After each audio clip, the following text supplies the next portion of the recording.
Before we get too farther, I guess we need an injury update if you've got one on. Man, I need an injury update. Are you okay? Yeah, no, not for me, for our kids. Yeah, I think we'll know more today.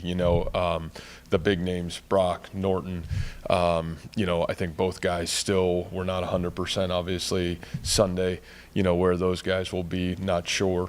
But I think today's practice will tell us a lot. Easton, Dean, same boat. Easton was very limited last week, and then Reeder very much similar in the same boat. Now Reeder was a lot better on Sunday than maybe what we thought he was going to be. So I think we're hopeful for him in terms of where he's at both now and going forward.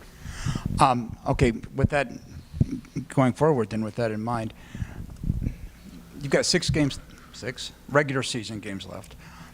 What can you do is there anything you can change to kickstart the offense, whether it's players, formations, plays, Sure. staff, I don't know, anything, just anything? Well, I don't think any of those things in terms of, first of all, we know we've had success even this year at times on offense. I think we've been juggling a lot of different players and trying to figure out, number one, who and what gives us the best opportunity to be successful. I think it's a work in progress, and you've seen that be a work in progress.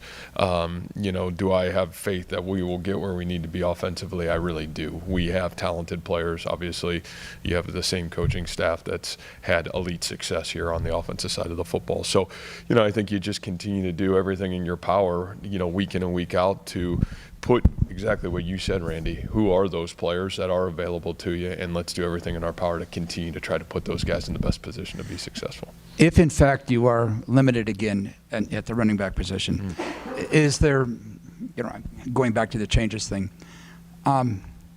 is there any thought to running Hunter some more or no? Or on well, he ran a little design. bit last I know, week, yeah, exactly. On called plays. Yeah, I think those are always options. I think the biggest thing for us is, again, you're still trying to put yourself schematically in the best situation to be successful, and schematically it worked out for him to be able to do that and kind of loosens things up at times. So the answer is Hunter can run, and yes, the reality of where does it come in the game? How do you design that? You're always trying to do what's in the best interest of the team and give him the best opportunity to be successful as well.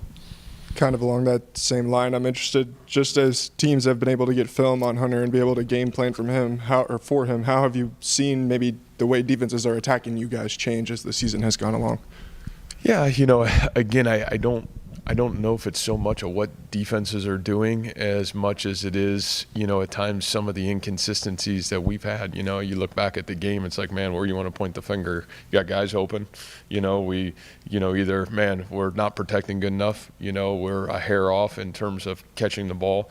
You're a hair off on the run. You're a hair off. So, to me, that's what's hard about it right now offensively is it's inconsistent. And it's kind of what I said after the game Saturday.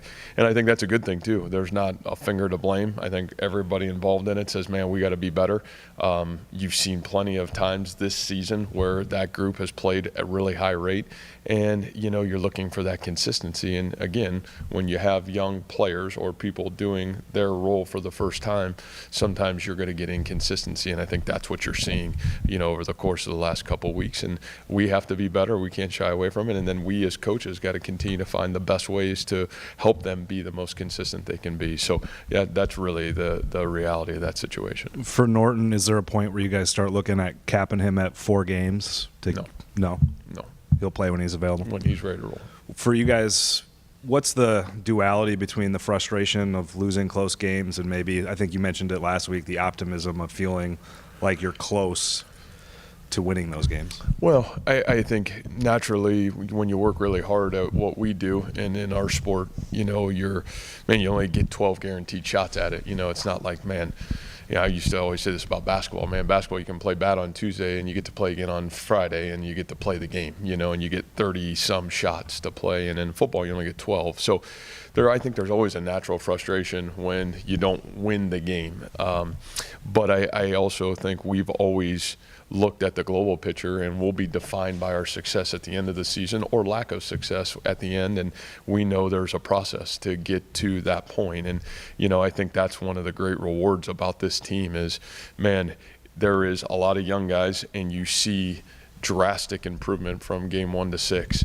And the veterans that came back here, and I think I said this before the start of the season, what do I love about this leadership group and this senior class, maybe the best one we've had, is, man, their whole purpose has been to lead. And leadership is not just when it goes good, the ability to lead when maybe you're not exactly getting the result.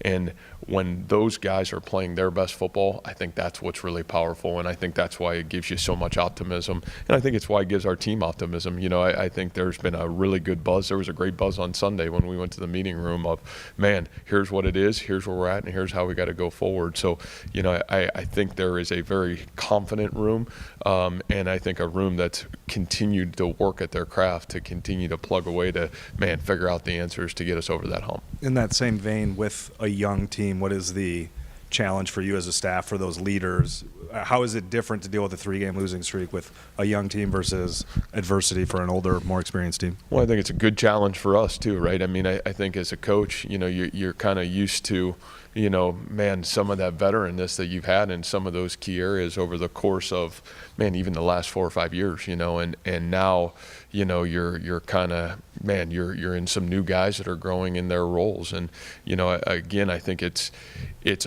so easy to get into the mode as a leader and as a coach of, man, you're result driven. And I think, I'll be honest with you, there's probably been courses over the last 6 years as our program's grown where we've lost our way at times because we get so result driven rather than understanding our number one role and responsibility is to teach and grow the players in our program and to grow the players in our meeting room. So I do think one of the best things that I've seen from our coaching staff so far is they have done a great job staying the course, staying poised, and really doing a great job teaching our young guys. So it's a great challenge for everybody involved, and honestly, I think we all knew that going into the season. But man, again, you're really grateful to go to work every day and be in at least the culture that we're fortunate to have right here, right now, to handle, man, not being exactly where you want to be at the end of the scoreboard on a Saturday. Matt, the injuries in the running back room are an obvious reason why production may be a little bit down, but how much is it also a function of falling behind early, limiting what you're able to do and allowing defenses to kind of load up against it? Yeah, you know, I think that's been, you know, if you say what's one thing that's been a rhythm to the last couple games, man, you've been playing catch up at times. You know, now I thought one thing we did a really good job of maybe last Saturday compared to what I would have said, you know, just being critical of ourselves is, you know, man, we still did a good job trying to lean on the running game throughout, you know, the course of the first half of the football game. And, you know, I think that obviously not being down 2 scores helped that situation. But, you know, again, that's where, man, our defense plays phenomenal. But, man, that play on 3rd and 5, that's a broken play. And it's like, man, you know, you're kind of, man, you're back up against the wall a little bit. You're kind of going. And so, yeah, nature of the beast, and it is what it is. But again, I think all those things are going to help us as we continue to grow. It's going to help our players. It's going to help us as coaches. And I think it is the situation it is. So I do think that's been unique, you know, to the last 3 weeks, and I think probably has challenged us at times. I went back and watched the play Anthony Johnson made a few times, and you weren't being hyperbolic. How much does that epitomize kind of who you need to be? A play that he said a little bit of a busted coverage, but he does everything he can, seemingly an impossible situation, to chase it down. Yeah, you know, I said this Sunday, Rob. I mean, when I'm done here, I hope that play epitomizes our time here at Iowa State, right? Like, you know, it's what we've coached. It's what we hope to be. And he is what we said we're about as coaches. I mean, you look where he's come from. He come into our program at 170 pounds. He's a 205-pound man. He's a senior. He's graduate, first person in his family to graduate. This guy, that play, and then go back and watch 3rd and 2. And watch the play that he makes in the run game and throws his body in and literally just single-handedly makes the play. And man, that's who we want to be. That's what we want our program to be about. And so to me, it's 2 of the greatest plays I've seen a player individually make, in this stadium. And, it's not talent, it's elite effort, it's elite consistency, it's playing the same way all the time. And man, he is playing elite football right now for our football team. And, it goes back to the question, it's a great question, why are you not panic and why do you have great belief? Because I see that. Because I watch how our kids play. I know what they're playing like. It gives you great confidence in knowing that, man, you can't wait to get back in the room and solve whatever small challenges we got. Man, we got to solve them. But, those plays, those situations, it makes you really proud to be their coach, and it makes you really proud of who he is. And like I said, I hope it defines what our time here has been about and who we want to be and continue to grow forward in is those plays. Hey, Matt. Texas has run, some 11, 12, a little bit of 13, and then some 20 from what I've looked at as well. What potentially differences or challenges does that really present schematically for a defense and you guys that are playing really well right now? Man, this is, we've played a lot of good Texas teams since we've been here, and I would say this is the best that we've played. I mean, what they've done at the tight end position, I would say maybe one of the best tight ends that's playing right now in at least in the Big 12. You look at what that offensive line has done. Not only do they play 12 and 20, they also bring in a 6 tackle with a 82 number on, which is a really good blocker as a tight end. So they've done a great job. It's kind of like, they've gotten to where they want to be in terms of having those playmakers and kind of putting this offense to where it wants to be. And it is a challenge. I mean, we're not going to shy away from it, but also a great opportunity for us. I mean, we're going to have to continue to match some of the personnel stuff as we need to throughout the football game. But, again, a great challenge for our defense. And we've been fortunate here to play great offenses and have those great challenges. So it'll be another great challenge Saturday for sure. Matt, I guess I was just curious more from a broader perspective on Texas. I mean, we've talked for weeks now about how good the Big 12 is, and you see a result like the one they put up on Saturday, it's kind of pops off the page. Just what are your feelings from a kind of that 10,000-foot view on what Texas has kind of done this season? Yeah, I think, again, a lot of credit to their staff. I think they've gone out and, put together a team that really represents obviously what some of the elite programs in the country have, highly talented offense and defensive lines. Obviously a quarterback that, is coming back off injury but has played really well early in the season and played really well again on Saturday. And then you got playmakers at all the skill positions. And so, I a lot of credit to them. I think they do a great job coaching and certainly have done a really good job putting the nucleus of this football team together. And, you're talking year 2. So, they've done a really good job of aligning to certainly what they want to be and where they want to go. You guys had 3 former players score touchdowns on Sunday in different games. For one, how cool is that for you as their former coach to see them doing that every game you turn on? There's a former Cyclone having success, but then 2, how valuable is that for you guys as a program, not only to have people in the league, but to have people that are having success every week? Yeah, we kind of chuckled on Sunday. Jared, you said, man, hey, I texted Brees. I said, man, can you send 100 of those yards back to us a little bit? You know what I mean? But no, you couldn't be prouder of those guys. I mean, what Allen's doing, obviously, what Brees is doing, all these guys. And that was missing, and that, Jared. I mean, man, we that was one thing that I think hurt us at times as we were building our program is, man, the NFL piece of it, and it takes time. You got to develop those guys, and you got to recruit those guys, and now to see these guys being not only playing, but like you said, man, being marquee players at the next level, it's awesome, and you're really proud of them. You're really grateful that they've been in your program. They're such key humans to even who we are right now. I mean, Brees texting the running backs after every game. I get a text from Allen after every. It's just like you're grateful to have what we have, and you're really proud of what those guys are doing because it does certainly continue to benefit us in a great way.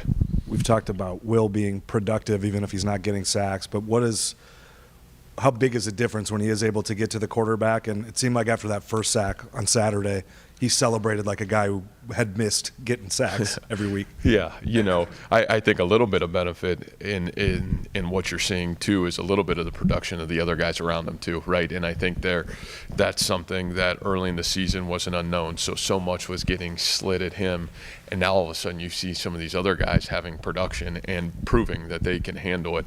And I think that's helped Will out a lot. I mean, nobody works harder at his craft.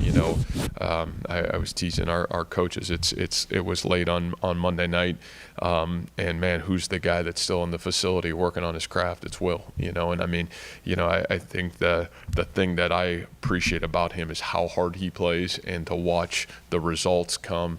And as I said, I watched the videotape. I thought he was playing really well. I know, the sack number is a big thing, but man, for him to get that and get rewarded of that, I think it's awesome. But I think he's playing really great football right now for us, for sure. What's a healthy Remsburg mean for you?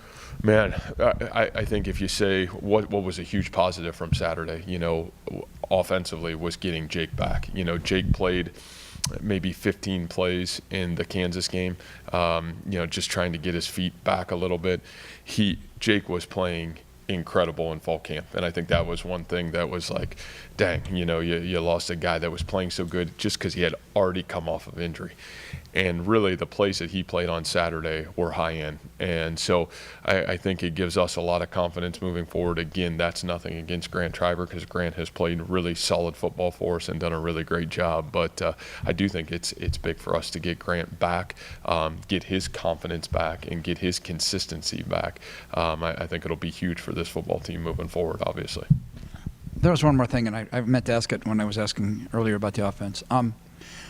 There were situations late in the game where Hunter was just a yard or two off on throwing for third down, throwing for on third and short, third down yardage, and they were just 1 or 2 yards short. Is that on Hunter? Is that on the receiver? Is that on both? Is it on the defense? Or yeah, no.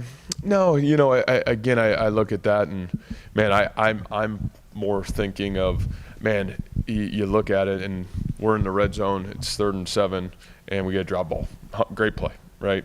Man, you're the play the next play before it. There's leakage in the protection. Jalen runs an incredible route. He's wide open. We're probably going to hit it, and we're probably going to score, literally.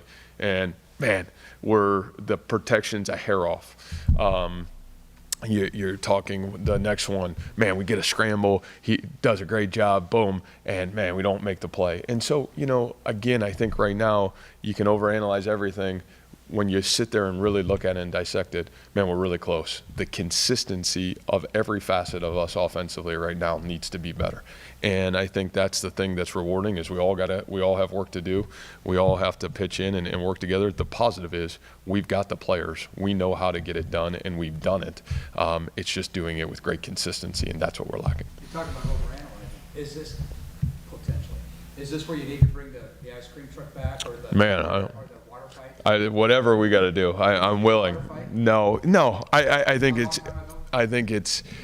the reality of it is, no, I think you had to do that because you had to get people to buy in at times. Our kids are bought in. They believe, and they really care. And that's the thing that I really appreciate. And that's why I know, man, we're gonna get there, and it's just a matter of when, and it's a matter of getting there. And again, that's my responsibility and our responsibility, and we're not hiding from it. We're going to try to do everything in our power to go right through it.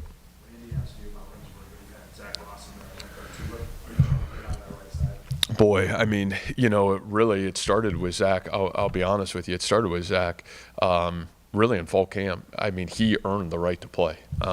Zach had a great fall camp. Zach is a great story. I don't know if you guys have written on Zach yet or not, but I would say would be one of the great stories and one of the great seniors, because that kid has been through, man, he's been through hell and back. I mean, you're talking 3 what for most kids would have been career-ending injuries. He's been through a lot, and that guy is, again, you go back to your seniors playing their best football their senior year. This guy had a great fall camp, really challenged the right to get on the field. He earned the right to get on the field. I think he's played pretty much 15 to 20 plays in every game, and he is playing with great consistency. And when you're looking for consistency, the guys that are playing the most consistent need to be on the field. And so I think he's earning the right to be on the field more for our football team, and just really proud of him. Man, he's also been the anchor on that punt team. You know, you saw a group that was a little bit not where they needed to be early to where you'd say, man, that group has a chance to be really special by the end of the season and continues to try to prove that week in and week out, and he's been the anchor there for us as well. So his consistency has been awesome.